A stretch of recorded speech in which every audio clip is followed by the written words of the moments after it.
The Verify team is all about getting the facts when it comes to complicated issues, something that there's no shortage of here in the nation's capital, like earmarks, which congressional leaders decided to bring back this year after a 10-year ban. So let's verify. What are earmarks and why are they coming back? Our main sources are Dr. Michael Fauntleroy from Howard University, Hans Noel from Georgetown University, and Jason Grumet, president of the Bipartisan Policy Center. First off, what exactly is an earmark? Simply put, it's when an individual member of Congress directs funds to a particular project in their district. Let's say there's a bridge that needs to be repaired and we're past the point of doing some infrastructure money, or there's a school that needs to be repaired, or there's some investment that needs to take place. And our experts say that this doesn't necessarily add money to the budget. It just allows Congress members to choose directly where they want to spend that money. For example, let's say Congress is putting together a big transportation bill. Typically, the Department of Transportation would then get to work selecting the bridges, highways, and tunnels in the most need of repair. But through earmarks, a lawmaker could rise up during bill negotiations and say, we need this, tying some of the money to one project. If that earmark makes it into the final bill, it would ensure that the project gets funding.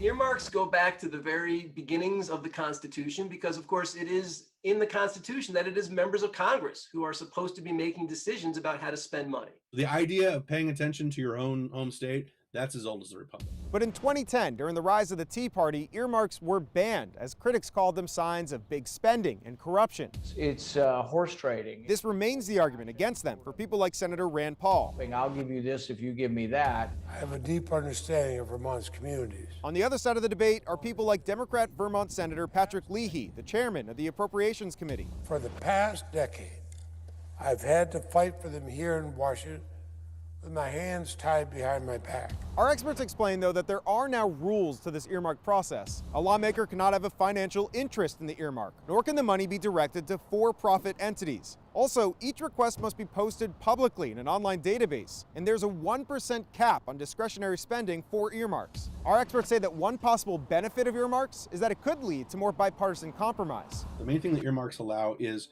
negotiation, really. You can horse trade. Democracy is about give and take. It's hard if there's nothing to give or take. At the Capitol, I'm Evan Kozloff with your Verify.